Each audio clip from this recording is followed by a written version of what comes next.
Hello, storygoers, and welcome back to another episode of Tales from the Cartridge, the video game storytelling podcast. I am one of your co-hosts, Eric Penrod. And I'm your co-host, Ryan Bauer. I don't have anything to say, Ryan. usually have something ready to kind of go and break the ice and start the episode. I got nothing. I don't know. It's been a weird weekend. Not even weird. It's just been kind of it's a rotting weekend. It's a weekend to just rot in a good way. You know what I mean? Rotting weekend. Have you heard this term? It's really popular right now. No, I haven't. I'm old though, and I don't talk to young people anymore. I'm as old as you, but yeah. Rotting is like a term that's being used now to like what you just need to sit and just rot to kind of regain your energy and your mental sanity. Your brain needs to just relax, so you're not focused on anything, and it needs to be able to just chill to Sure. I have some like linguistics issues with that, just because like rotting has a negative connotation. Yes, and like it feels like a continue implication of the capitalist society. If you're not working, you're wasting away. Oh, good point. But I understand. Like I certainly think it's super important to just take time to recover and just be a blob and do nothing. For sure, I'm all for that. That's super important. Should we officially rename it blobbing? We need to just blob. I think we can, but I think we're of an age where it's like that's what we do is we just take new terms and try to make them something that makes sense for us. Oh crap! And I'm all for that, but like that is like you know what? Oh no! What folks our age do. Oh, I do need to make a Facebook now. This sucks. You actually need to reactivate it and post it daily. No. Post on it daily, and comment like on a journal. Posts. Yeah, exactly. Yeah. And then everyone's picture saying, looks great, or we're having so much fun. You never call me anymore. yeah. Had a great Thanksgiving on like a picture from January. Yes. Yes. Yep. Hope you did too, sweetie. Even though I have no kids or no grandkids. Yep. 100%. Oh man. Ryan, how are you? And what have you been playing? I am doing pretty good. It's been a busy few weeks with work is ramping up because we're getting ready to prepare for next year already. Wow. So doing a lot of, talking to families and all of that as we get ready for next year's programming. It's just been very busy and everyone's losing their mind, but it's, it's good. It's all right. We're doing great.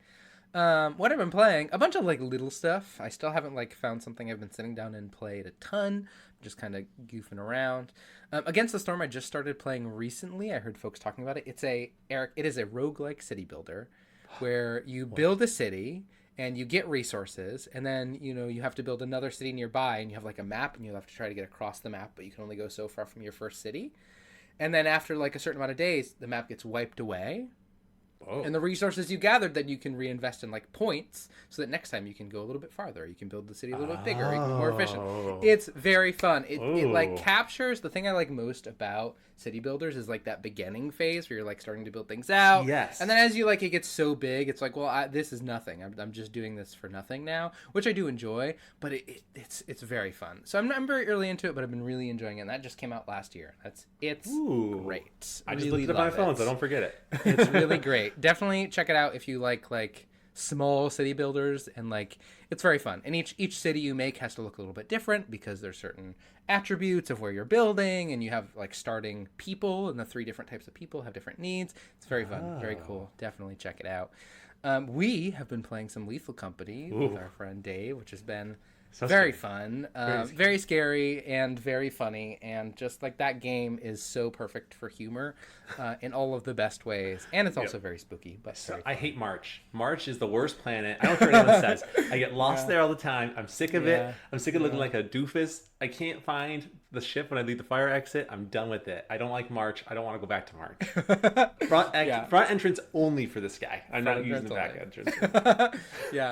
So that's been very fun. Lethal Company's great. I've started testing out Enshrouded, which is a game that came out around the same time as Pal World, but it was like a very different type of game. It's much more similar to like Valheim than anything else, where like you have this big fantasy world and you build really cool houses. It has like, it really well captures this like fantasy vibe though of like Skyrim, where like you're going off and going on quests and you get this cool gear.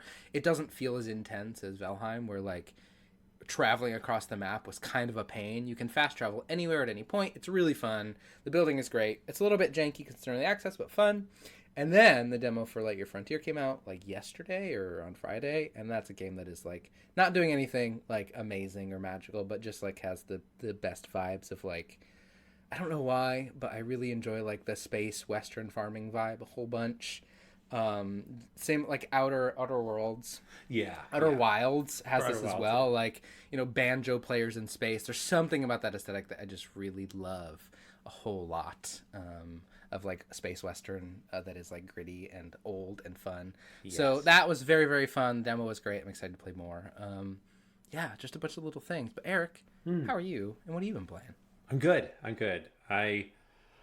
Nothing's really changed, I guess. I'm still trying to buy a house. It's impossible. Everyone says the same thing. That's what it is. Mm-hmm. I'm just gonna just buy land and just learn how to camp. But that sounds pretty miserable too. I'm not a camper. Anyway, that's not the whole point. I'm good.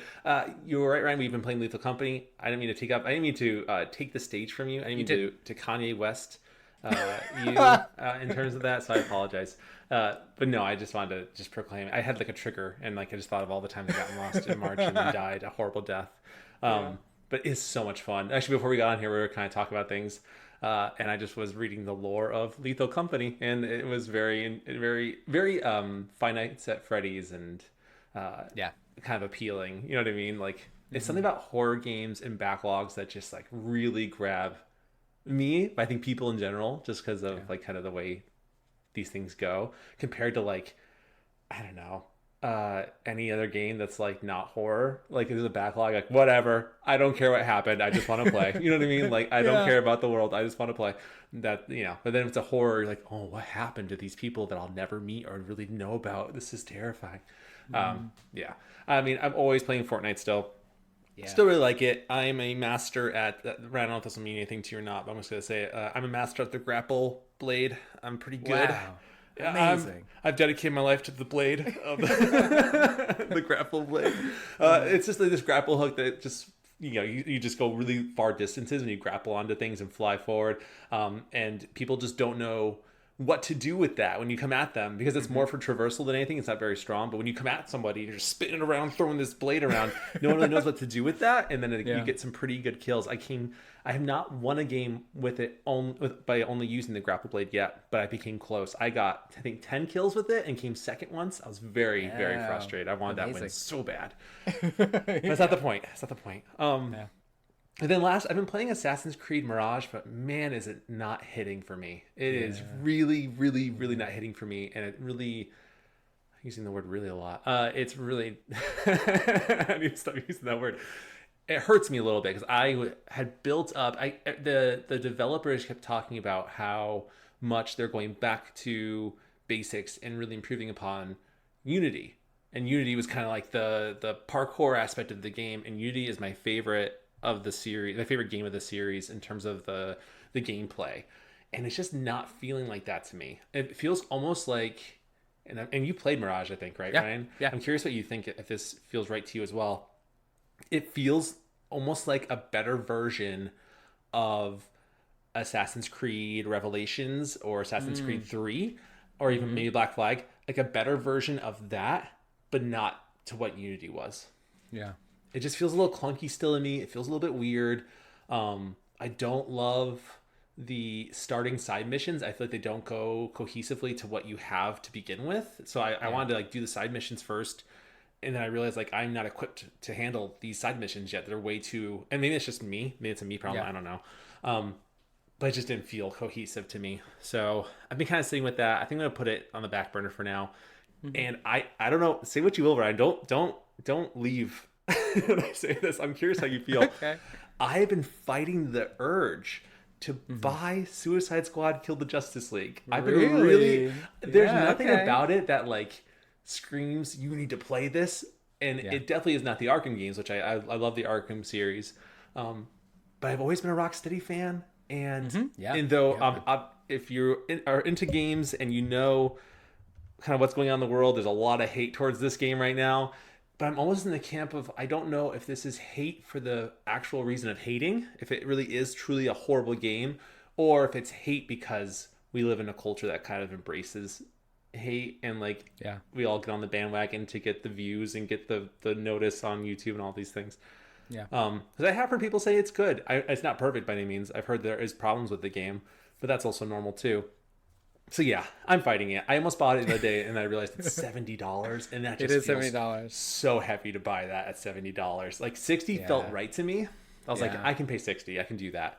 For some reason, $10 extra, 70 just feels makes a big difference. It does, yeah. When your brain is when we've been buying games for $60, I mean, like, because of the generation we are and age we are, we've been buying games that are $60 for like the majority of our life. That $70 feels like, okay, this has to be something incredible. Yeah. Instead of like, oh no, this is just what we pay now. And yeah, I feel like that game would have been much better received if it was like in the 40 or 50 range. Yeah. I think that $70 price tag is a hard pill to swallow because again, like you said, like for such a long time it's been 60 and that 70 means it should be that much better. Yeah. And I think instead of like, no, that's like what it should cost because like it's expensive to make games now and like the devs, should be charging that, whether that's true or not, I don't know. But yeah, it's a whole thing that is a hard. We were like at our household, we were interested in the new Like a Dragon game. Like it looks really silly and fun and goofy, but like I don't know if I can spend $70 on a game I'm not sure I'm gonna like. And that's you know what I mean? That's like if it was $40, I like we would be already bought it and be trying it out. Yep. But $70 feels like a lot. It feels heavy. It feels like a heavy choice to make. Yeah. Yeah, I just and especially for a game like Suicide Squad that is a live service game. Yeah. And I heard a lot of people say that it just doesn't feel complete, and it probably will over time. It will be likely a Cyberpunk, No Man's Sky situation where it just improves until it gets better. Yeah. But it's like the early adapters will be the ones who kind of suffer the most in that, and that they'll be the ones that pay for it.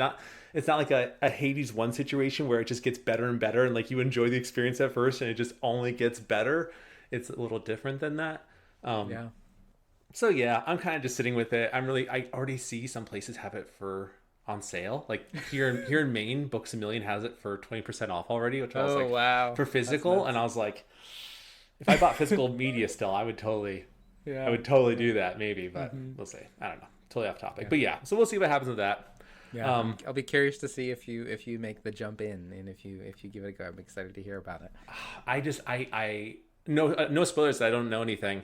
I just hear that there are some really, really upsetting scenes in that game with some really beloved characters that I don't want to get spoiled on. I mean, I've used the word really probably 20 times already, and it's only 12 minutes in this episode.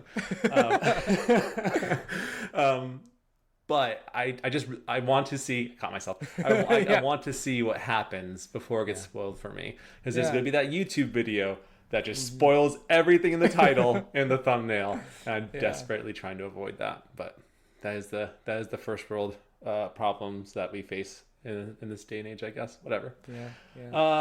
Storygoers, we hope that you enjoyed our last episodes of our Pokemon Yellow bedtime stories, which I didn't realize, Ryan, totally off topic. Not really, but I had released those last month in January. We didn't have a new episode of that since last July, 2023. Oh, wow. I know. I couldn't believe it. I was like... Yeah. Feels like it's been with us. Yeah. I was like, wow, I just did this like 2 months ago, right? But no, I was like, Little Nightmares took a lot of time and all these things. It was wild. So hopefully people like what they're hearing with that. We're taking it in a cool direction. I'm really excited about it. Like, it's kind of... more than, I don't know, I'm trying to do it in a way that's not just like capture the Pokemon and make them fight and do all these things. It's more like there's a reason why Red has to be a good trainer, and this is kind of what his mentality is. I don't know, we'll see how it goes.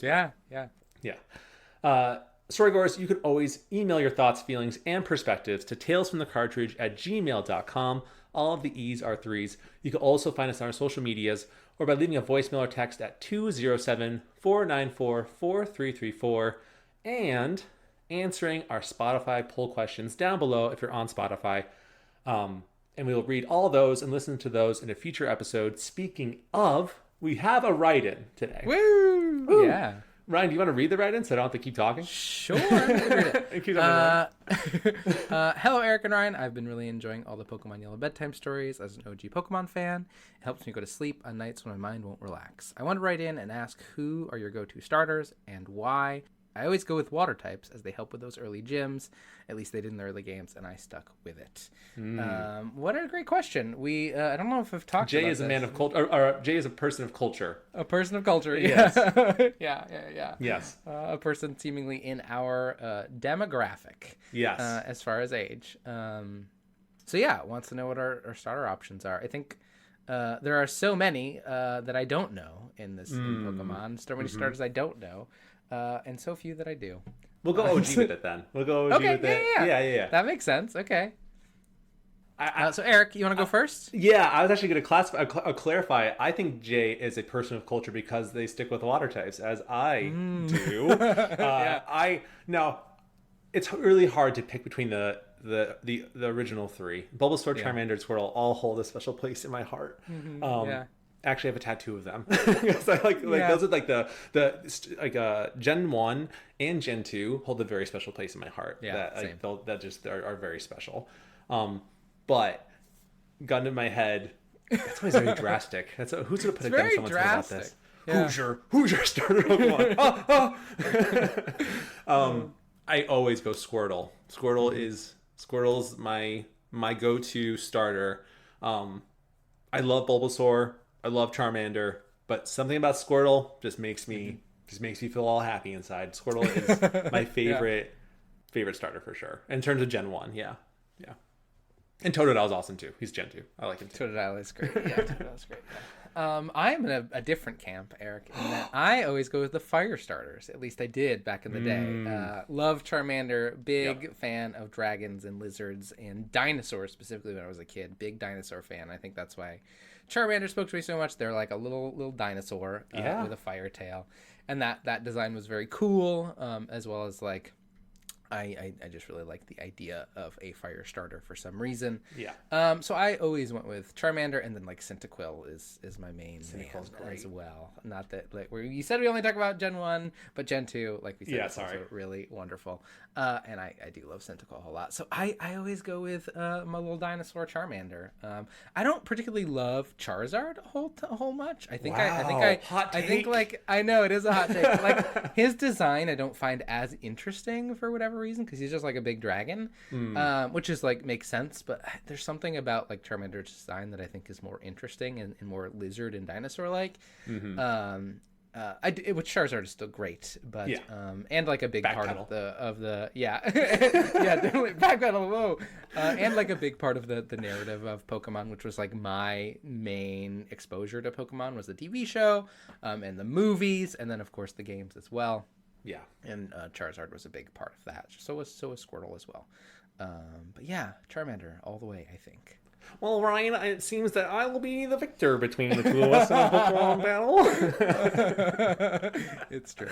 No. If you've learned anything from our bedtime stories, that's not the case. The types don't determine it all the time. Yeah, that's right. What if your Charmander's just super duper cool? My Squirtle can't even shoot any water out of its mouth. That's right. I'm in trouble. That's right. Yeah, it's true. It's true. Anyway, thank you, Jay, for writing in. Thanks, that's what you were looking for. I'm positive that's exactly what they want. Yes, 100%. How could they not? We also have some Spotify write-ins as well to go through. On our Pokemon Yellow Bedtime Story, Part 7, the question being, if you were red, how would you beat Onix using Pikachu? Our longtime listener, Daisy Rose, wrote in, and they said, I think I fell asleep before that, which is a great sign. But first idea right now is just to throw everything I got at him. Valid. Yeah, totally valid. Our next one is actually that same question. We have a write-in from Wolf, and Wolf says, with trickery. Fair. Fair. Yeah, I want to know what the trickery looks like, but it's okay. That's all right. We actually had a write-in. This was fantastic. I got very excited when I saw this from our Octodad episode, where the question is, can Octodad have human kids? And in parentheses, I wrote, please help Eric not feel stupid. If you know, you know. If you don't, go listen to the episode. But Juan wrote in and said, it's really weird that Octodad has human kids. And Juan, I think you're right, because those are Octodad's kids. I don't want to hear it from anybody. Great episode. Yeah, very in our Oddworld episode, Abe's Odyssey, we had Jacob write in, and the question was, what do you think about this episode? Because I don't think I ever updated that question. And Jacob wrote, Orson. I honestly don't know what that means. Orson, I don't know if that's... Jacob. If I missed something from the episode, it's been a while. So sorry. Hopefully, Jacob, that made sense to you. I'm so sorry. If it doesn't, write in, let us know more, please. And then next one. For this next one is our Pokemon Yellow Bedtime Story Part 6. We wrote the question being, do you agree with Red's perspective on being a Pokemon trainer who uses respect rather than force to gather Pokemon partners? Sarah wrote in and said, yes, using force to get Pokemon would be very rude.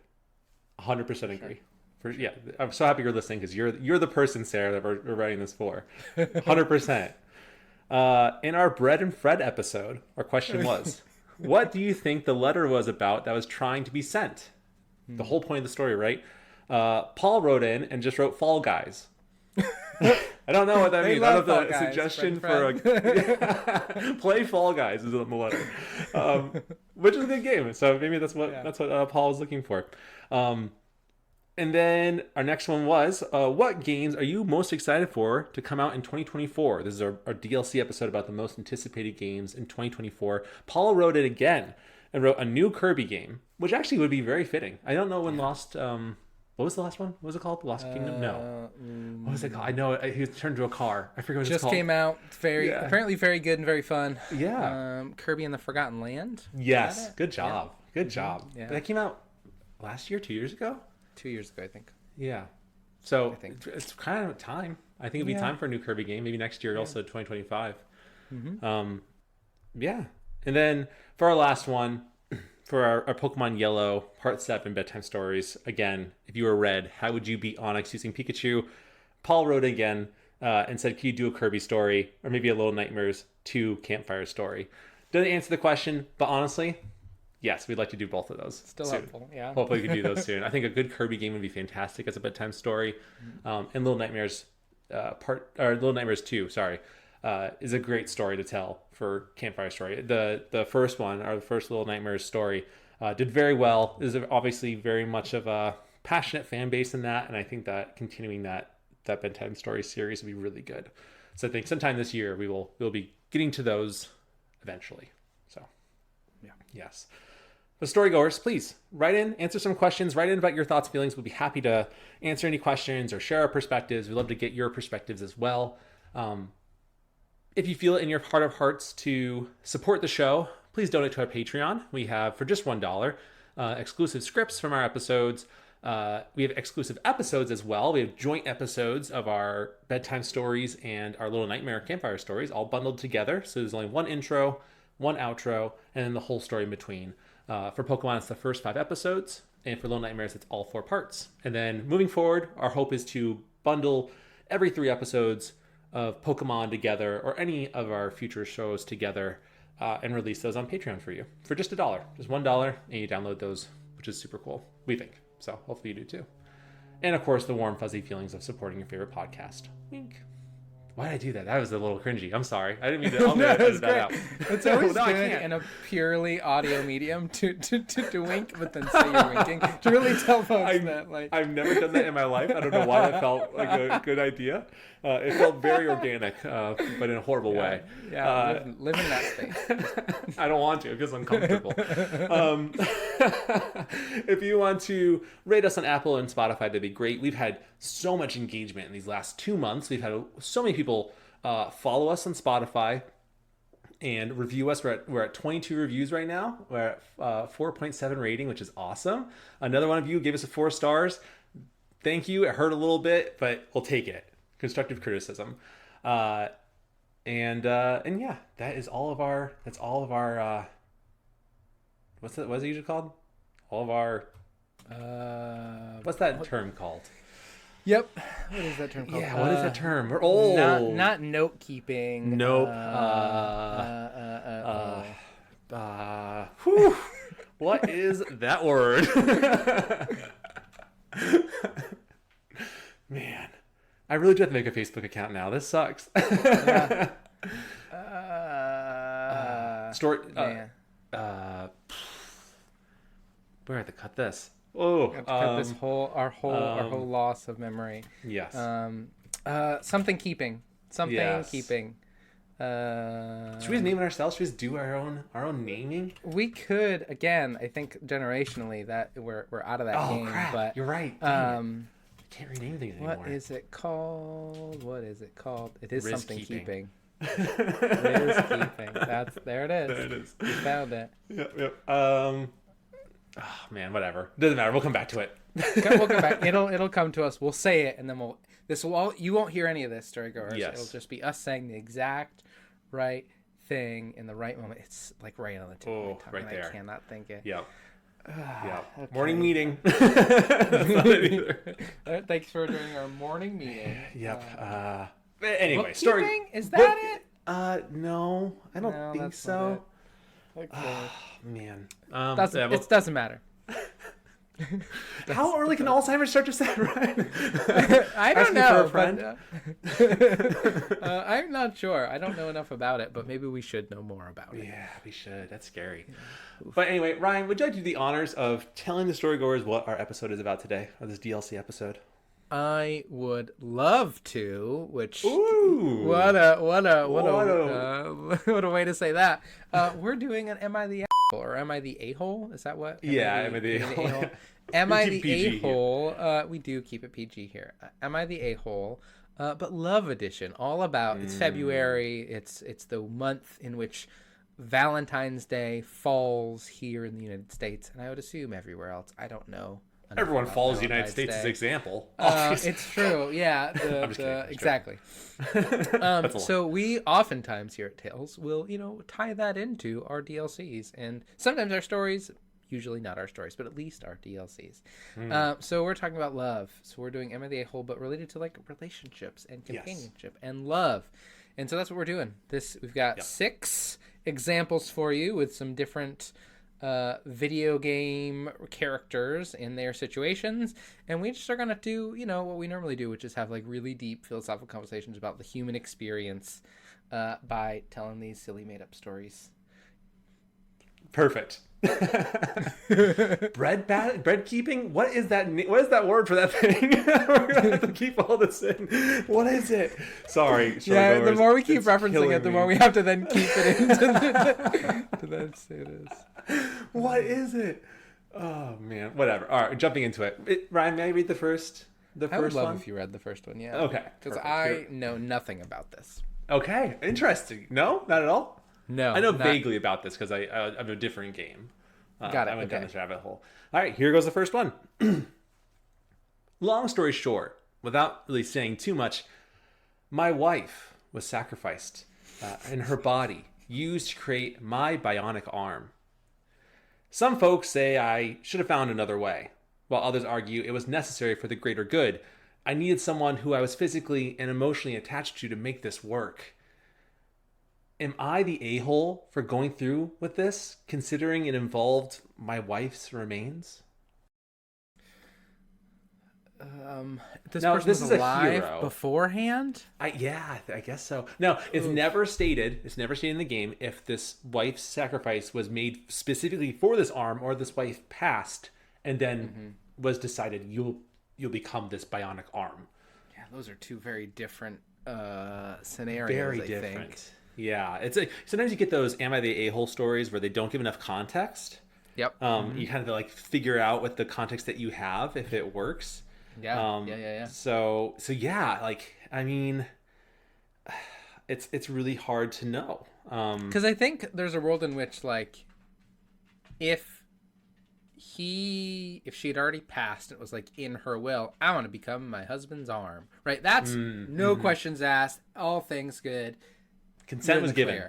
Consent. Any other situation where consent wasn't given, is a little bit problematic. That being said, like if you are the guardian of your, like if any decision about your wife's remains falls to you as the next of kin, maybe there's a world in which then that makes it okay because she had decided to give you because you're married. She understood. You've had a conversation where she told you, one morning, if I die, I want to be your arm. Right? And then again, even though it wasn't like consensual, it was communicated in some way. Outside of that, it feels hard. Can you imagine if that was like a metaphor more than like a literal thing? Yeah, exactly. No, she said she wanted this. But just for the context, this is a hero character using this arm for good. And that it in the lore of things, the main character needed a person with a strong physical and an emotional attachment to them. That's the only way to make this bionic arm thing work, or else it would never work at all. Which is why it had to be the wife. So it's so it seems like a very meaningful relationship. This wasn't like an abusive relationship. This is a very loving relationship, very positive relationship. So I would imagine that this character made this choice in a good way. Yeah. And yeah. I don't know if we have this context, but like, why do they need this arm? Is it like if they don't have this arm, are they in danger?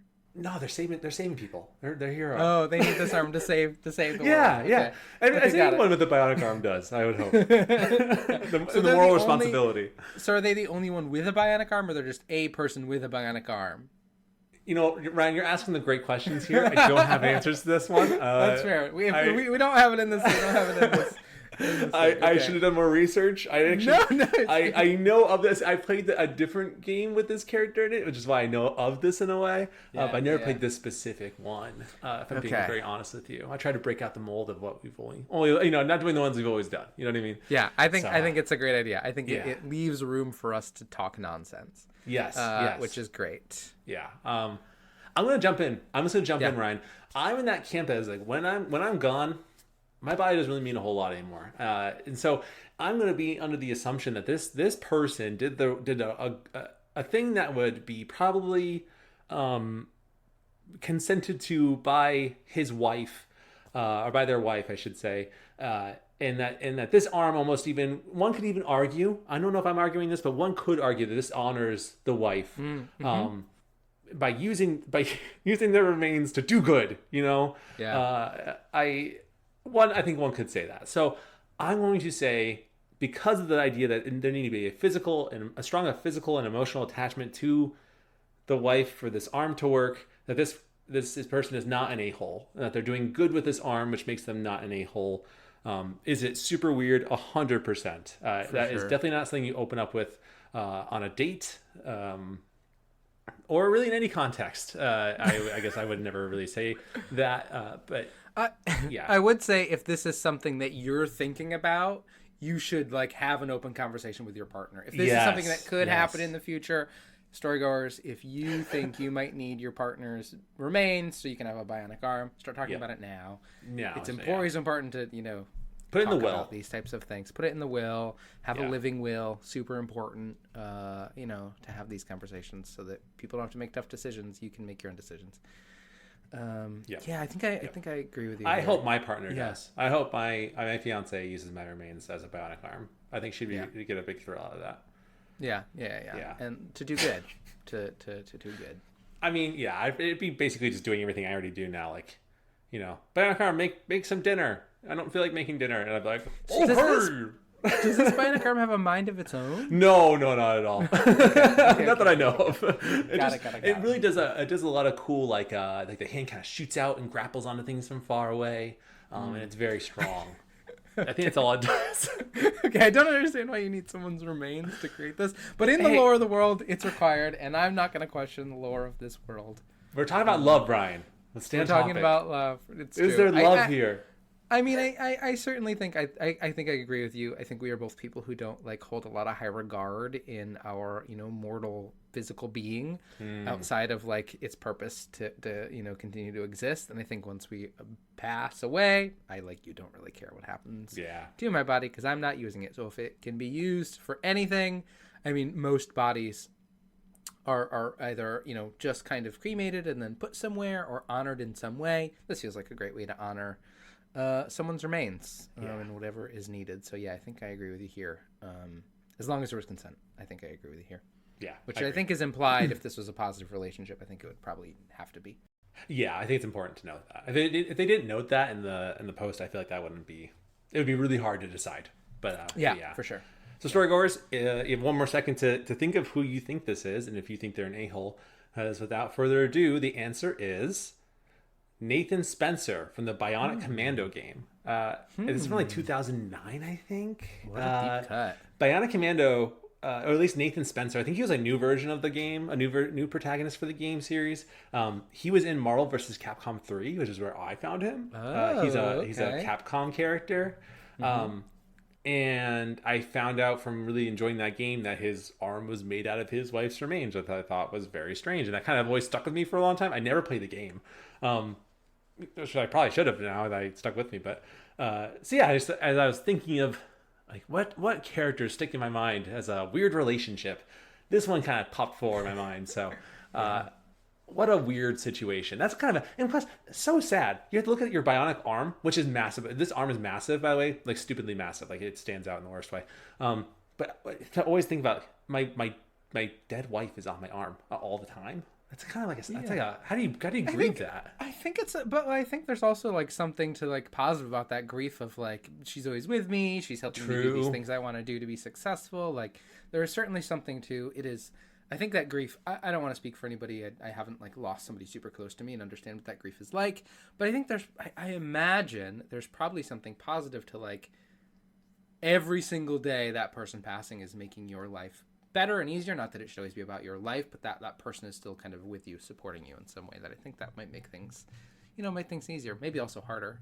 Because maybe like you'd rather have the person instead of this arm if you had that option. But yeah, I think well said. Well said.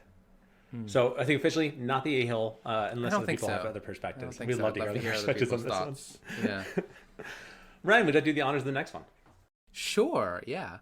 Apparently a Princess Elise, am I saying that right? Elise? I think so. Has feelings for me, but she kept it under wraps because embracing those emotions would unleash a world-ending immortal monster. Now I'm caught between not noticing her feelings and understanding the weight of the consequences. And also, she's a unit of a hedgehog. By the a-hole for unintentionally complicating this whole situation. Wowza. Okay. I think to start off, I think if you are a sentient being, even if you're not the same species, it's probably okay if you can consent. I don't think that's much of an issue. Wait, hold on. Okay, wait. Okay. Okay, this is where we're deviating, I guess. I don't think this is where we're going to deviate, but here we go. Okay. Wait, so not to put you on blast. I'm not putting you on blast. I respect your opinion, fine. Truly. This is why you're on the show, right? Yeah. Yeah. So if say you were single, yep. You were living your life. Say you were playing Dungeons and Dragons, right? And you were kind of you were DMing, you were doing this thing, and this beautiful hedgehog, sentient hedgehog, came to the table, and you got to know them really well. Do you see a world where you can be with this hedgehog?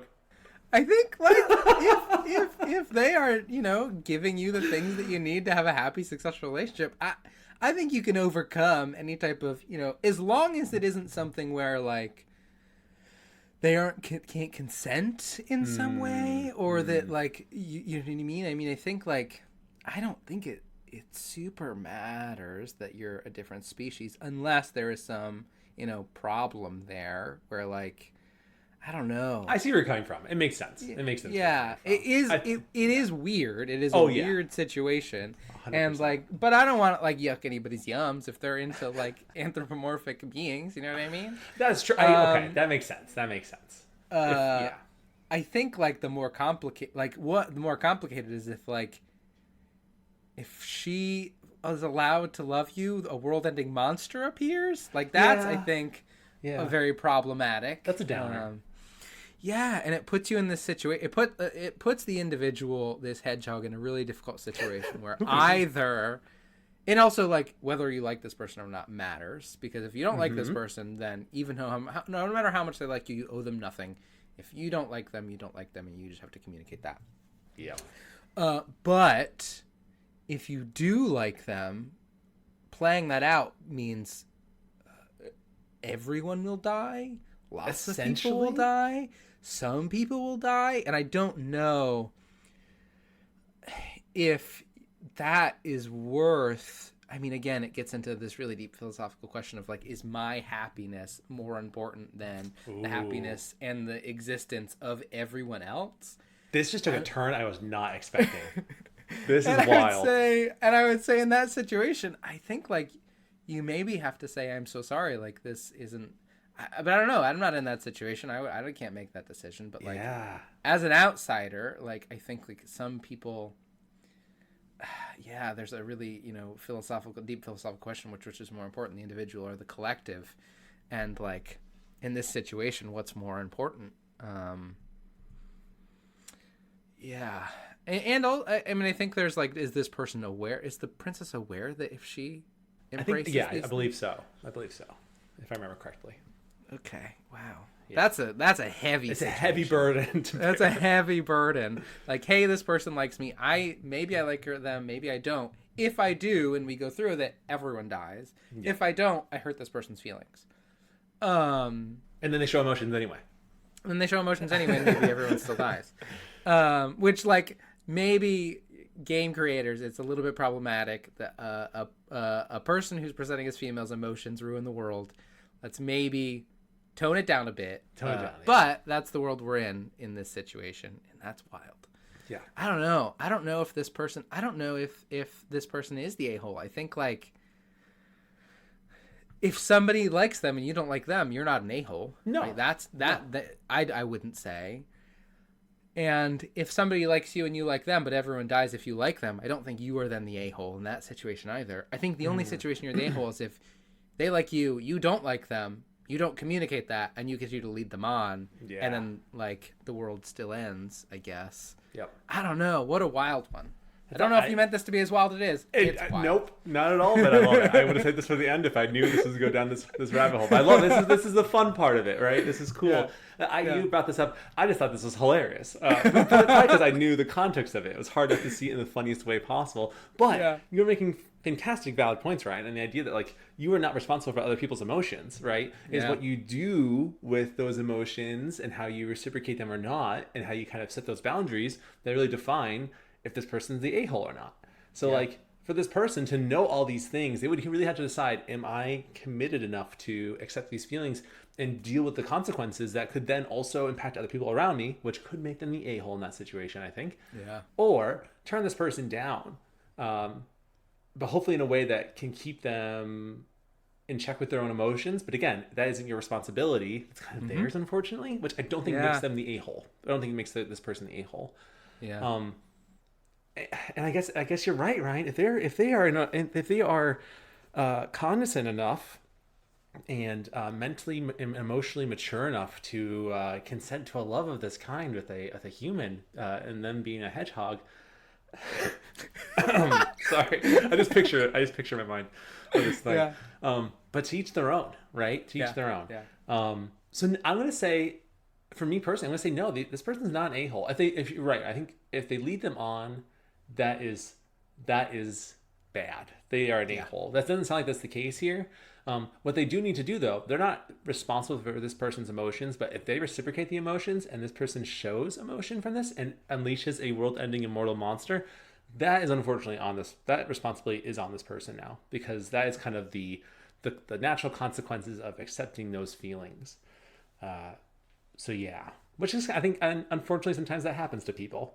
We all deal with problems. Sometimes we have debt. Sometimes we have burdens to bear. Some people have immortal, world-ending monsters for people that we love showing emotions. Bad gig. Yeah. Yeah, rough time. Rough time.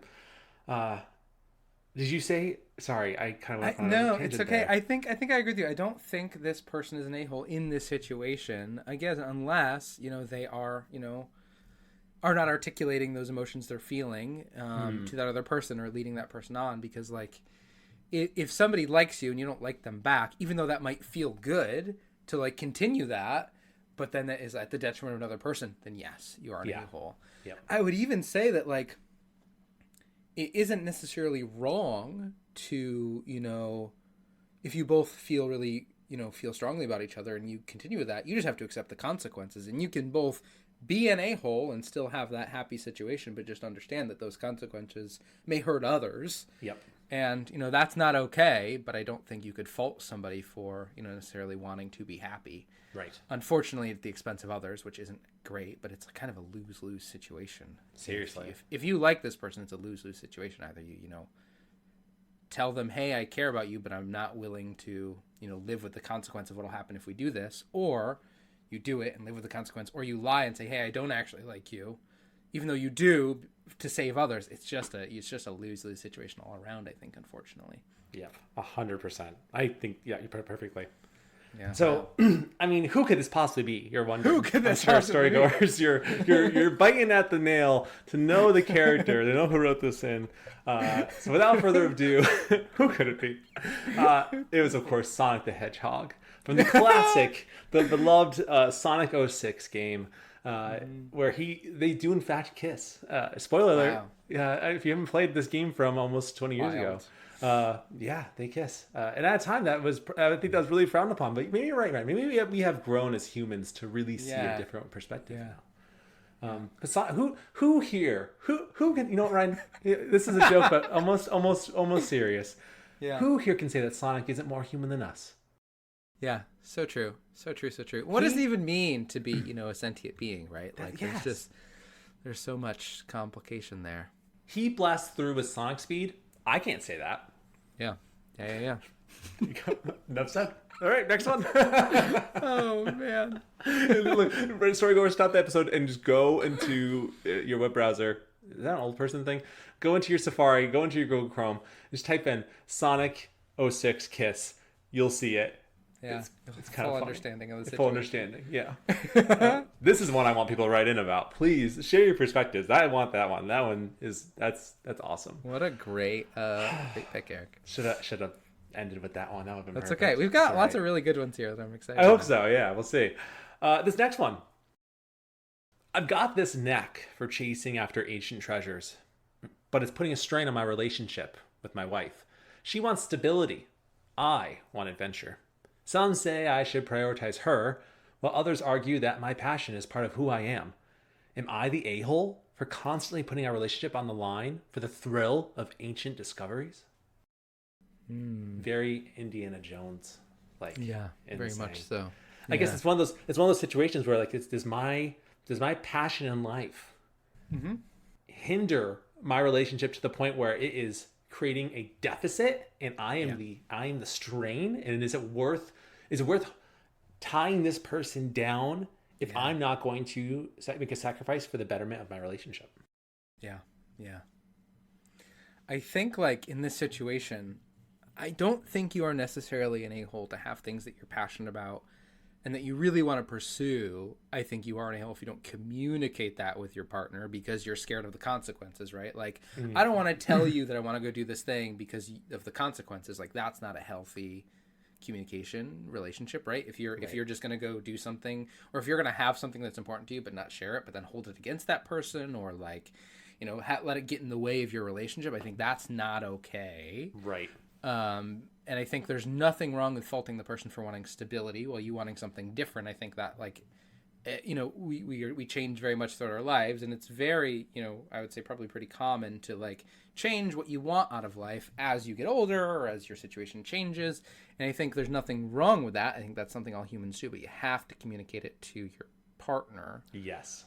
Otherwise, then you probably are an a-hole if you're just gonna lie to this person and go off and do something and not tell them what you're doing because you don't want to face those consequences. Then you probably are an a-hole. Yeah. And then that person has every right to, like, follow through those consequences because their trust was betrayed, or you didn't care enough about them to communicate with them, or any of those things.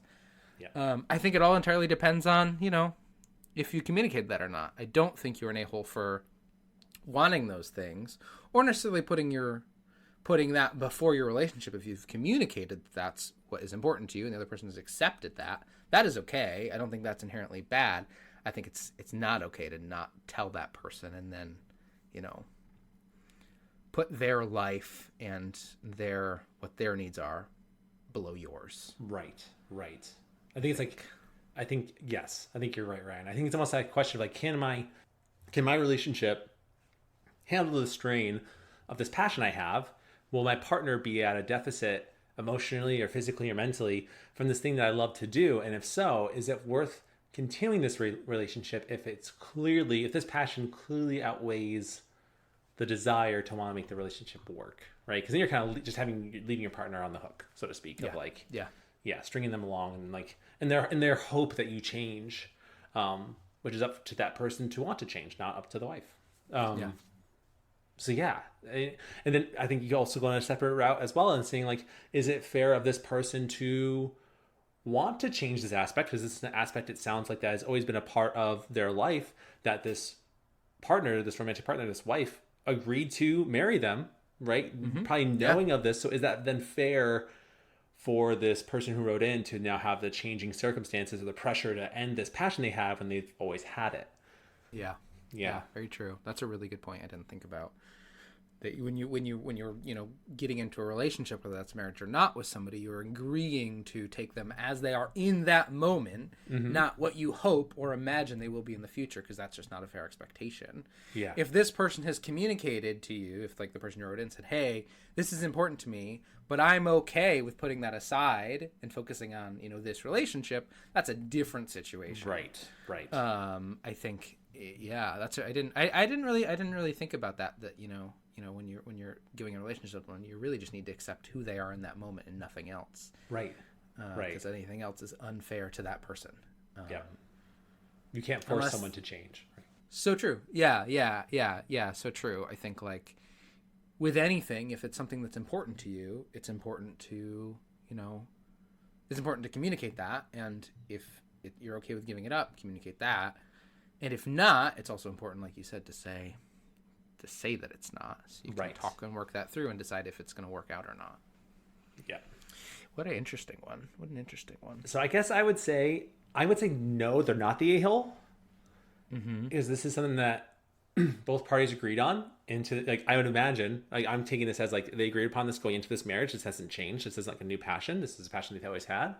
Yeah. And so now that there's friction, I don't think that either of them are the a-hole. They're both just looking for certain things in their relationship. They did it poorly. Either I feel like they're both the a-hole or they're both not the a-hole. You know what I mean? Yeah. I think that, like you said, Ryan, they're both growing and changing. People are always growing and changing in different ways. And these are two people who maybe going into this was right at the time. And then as things get, change and get older, like now it's like causing friction. And it's up to them to have that communicative conversation about it. And either figure out, is this going to be something that works for us, or do we need to really think about what our options are in terms of our lives and if they're going to be together or not? So I'm actually going to say no, they're not the a-hole. I almost went into this thinking that they were. But the more we talk about it, I think, relationships of any kind,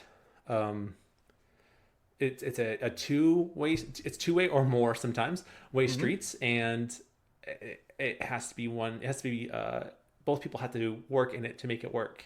And it doesn't just take one person. So yeah, I don't think they're the a-hole. Yeah, I think I agree. I think my only caveat is they're not the a-hole unless this, the individual, like, has in any way, lied or gone out of their way or hidden or not communicated what their needs were, but then still acted on them at the detriment of the other person. I agree. Because I think, like, you going and doing something that you love and care about is as long as it doesn't hurt anybody, is never necessarily a bad thing.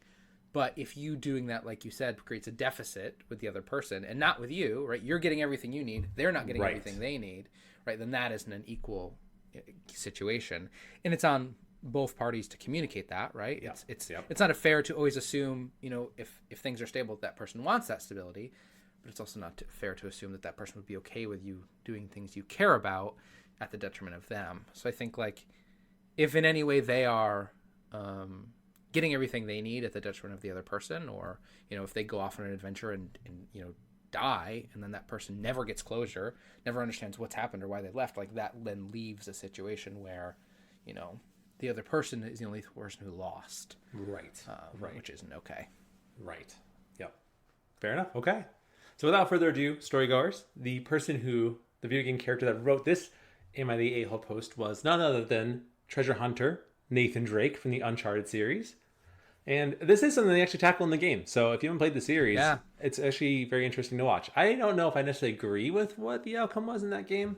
But I liked it. I think I remember really liking it. It's been many a year since I've actually played that series. But it'd be interesting to go back to it and play through that context and that situation, because for a very long time, and we talked about this in maybe one of our first DLCs of our first year of, like, best relationships or best portrayed relationships in video games. This was one of them where, like, it felt complex. It felt real. It felt like there's this tension that doesn't really exist in a lot of relationships. That is not like the tension is, well, I want to save the world and you don't. It's like, hey, I want to settle down and be happy and be stable, and you want to go off and do this thing that you've always done. And that's the conflict where, like, the adventure that we as players want to get to is the conflict in the relationship. I think is a really interesting place to play in. And I'd be really excited. And I actually have been having a hankering to go back to this series and maybe replay it again soon. Because I think that would be an interesting revisit. Yes, I agree.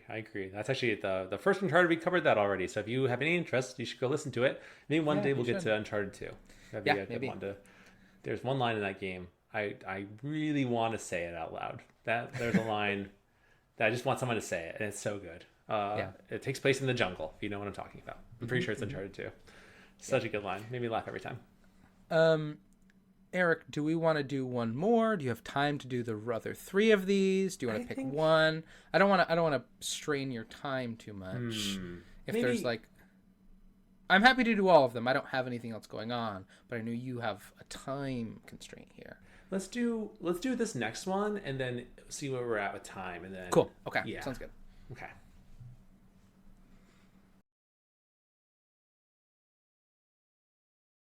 I'm going to do this next one.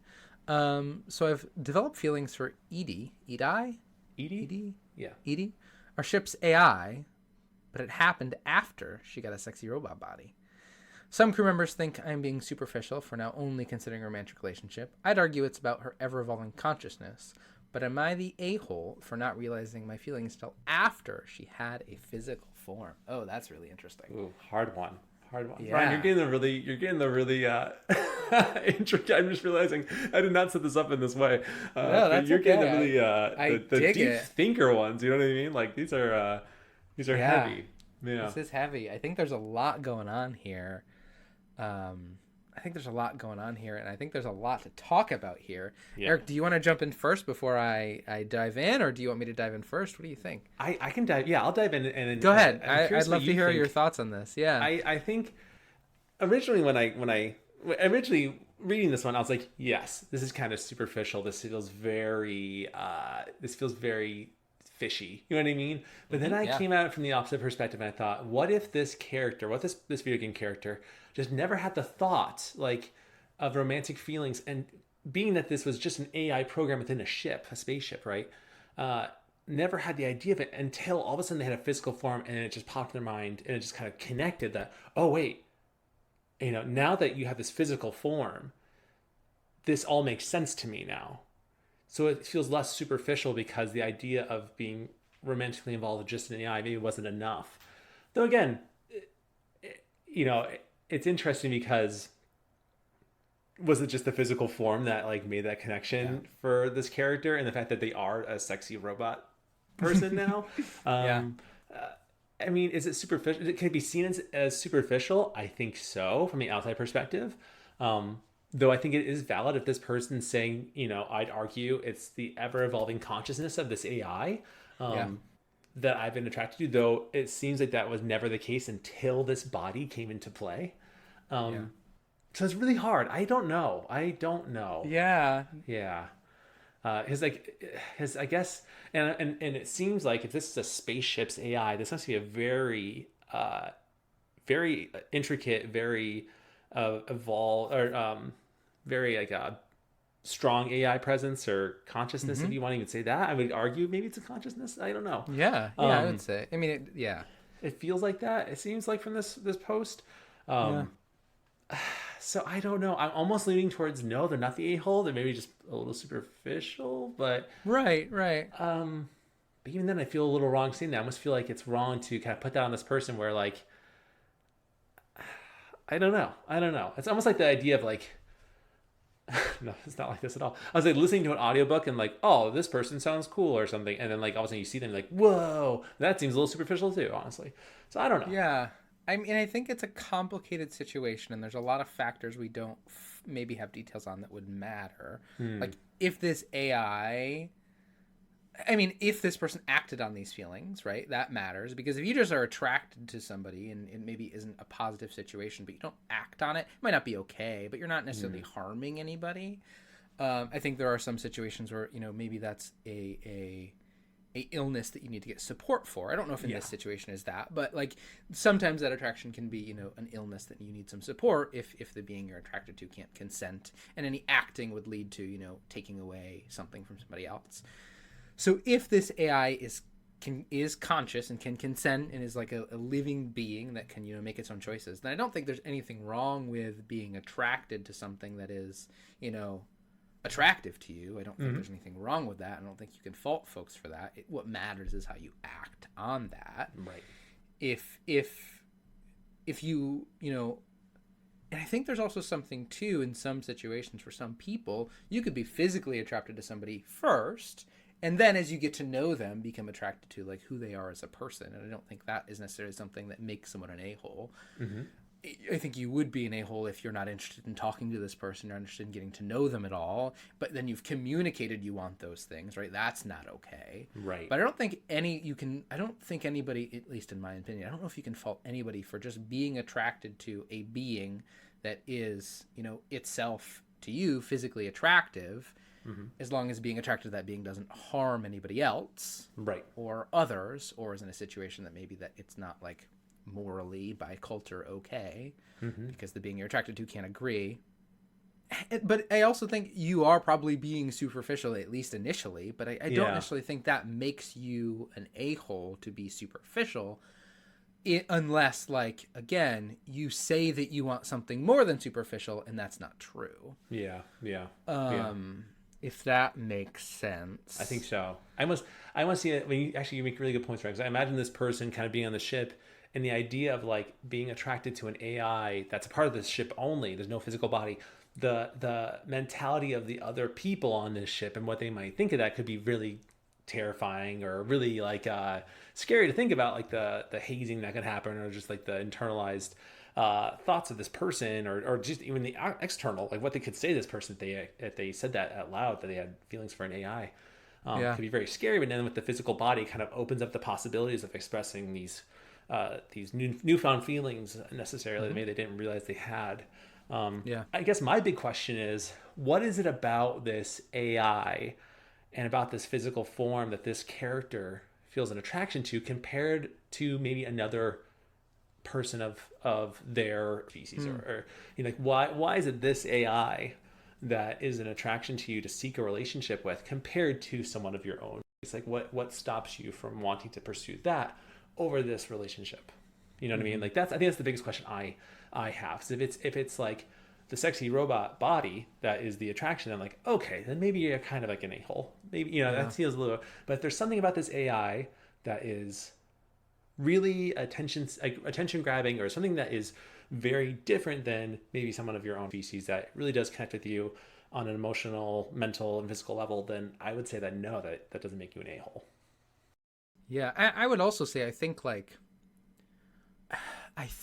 even if this AI is conscious and like it has a sexy robot body and it finds your alien body attractive, I don't think no one is at fault if this is just a physical attraction, a physical relationship. The only, I think, fault comes from if either of you want something different, have like misled the person in any way that it will like do them harm.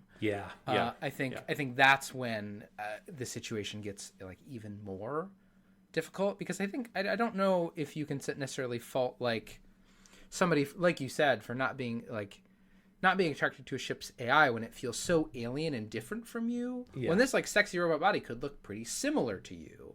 Like if you are a humanoid being and this sexy robot body is a humanoid being that has for some reason been designed with features that are attractive to other humanoid beings, right? That is maybe more the fault of the person who created it, who's like, I'm going to give you a sexy body because that's right. What is the purpose of that? Is maybe problematic and requires more questioning. I don't know if you're at fault for being attracted to a body that was maybe designed to be attractive, right? That isn't necessarily your fault. Again, if you engage with this being and it can't consent, that is a problem. Or if you harm this being in any way or take something away from this being in any way, that is a problem. Right. But I don't know if you're an a-hole for being attracted to something that was like, sounds like was designed to be attractive. I think I could be wrong. So storygoers, if you know better than I do, please look this up. I don't want to look this up in real time because it'll take too long. But I think that Edie, the ship's AI, is the one who designed. They designed their own body. I think it's been a while. If that's the case, right, then that's like kind of empowering. Right? Like it is. If I'm gonna make myself look like traditionally attractive to humanoids, and a being is attracted to you, like they're just. It is not like necessarily like. I think that is an empowering situation for that person. Like if you want to put that doesn't mean it's okay for them to treat you differently, and that doesn't mean it's okay for them to like, do something to you that you don't want it to. But I think it is okay to want your body to be attractive and to be attracted by others. But then you need to like, it is on everybody else to then treat you as a being that deserves respect because you do, even if you have a sexy body. It does. This does feel like the classic 80s teen movies where the nerdy girl has her glasses like she takes off her glasses and everyone goes, "Whoa, she's hot!" Like, and then which is problematic. And they treat her totally differently, reasonable. Which is not. It was like she was equally as great with the glasses on. What has changed, right? Besides just the glasses being off, and all of a sudden you realize you have an attraction to this person. Like that feels problematic. You know what I mean? That does. Yeah, that's totally reasonable. Yeah. So it's like, but again, I guess the question is in that context, right? Is that the same thing as a ship's AI, an AI being a part of a ship and then transitioning to this like the sexy robot body, the same as the nerdy girl taking her glasses off and suddenly becoming the quote unquote hot girl, right? Like, is that the same comparison? I don't know. It feels like it, but it also may not be at that's all. a really I didn't think about that context at all, and that's really interesting to think about. That like it maybe isn't okay to be attracted to a being purely based on, well, again though, like I think attraction is something that is so personal to folks. I don't know if you can fault folks for being attracted unless it is harmful. Unless it's harmful. It is, you're attracted to something that cannot consent. I think then there is a illness or some type of support that person needs. But I don't know if they're necessarily an a-hole for being attracted to a being. Right. They are an a-hole if they, again, act on that, without the consent of the being, or start treating that being differently, I guess, in some way. But again, it would be very different from like you make toast on your toaster every day and now your toaster has a sexy body. Like those are different. Who makes toast? I mean, that's a terrible comparison unless my toaster is like fully conscious. And if that's the case, then like if a being is fully conscious, maybe it's problematic that it is like working for you, right? That's a separate conversation. It's a separate conversation. Whoa, when did the Brave Little Toaster get so hot? Why is Keanu Reeves saying that? I don't know. Who knows? What? This is like such a complex situation. Yeah. That I think would require the context of this being and their consent and consciousness. I will say. Go ahead. Should I give more context outside of this? I don't think we're necessarily. I think we can make a decision based on the information here. You're right. I think the more context would like maybe clear it up, but I don't think that's necessary. I think what's interesting is this is the only information we have. You're right. I take it back. I'm so sorry. Yes. I'm being superficial only now want to consider a romantic relationship. I think though, like there is something to understanding that physical attraction does not make a relationship. Yes. At least not a, healthy relationship that will give you emotional and, mental support. Right. There are relationships that are purely physical that two people have agreed to, that no one is an a-hole in that situation. No. I think. But I think like wanting a fully romantic relationship, I mean, it's kind of like, it's such a complex situation. I think I'm going to go out on a limb here. I think that they're not an a-hole. I think that it seems, they said they're not considering a romantic relationship. It didn't say like physical relationship. And maybe they are lacking in the terms they need to say to kind of convey what they're articulating. But this person does say, am I an a-hole for not realizing my feelings until she had a physical form? As Edie does, I think, identify as a female in the game. That's good to focus just on. Just to say that too. So this character is saying that they have feelings. They say that they are considering a romantic relationship, not a physical relationship, not anything like that. So, or in that context of just that thing. So, I think in that regards, I'm going to look at only the information that's been presented. I'm going to say no, they're not an a-hole. Yeah. That seems genuine, I guess, is what I'm trying to say. Yeah, and I think I don't think you're an a-hole. I think my feelings on it. I don't think you're an a-hole for you have a physical attraction and want to get to know this being more now that it has a physical form.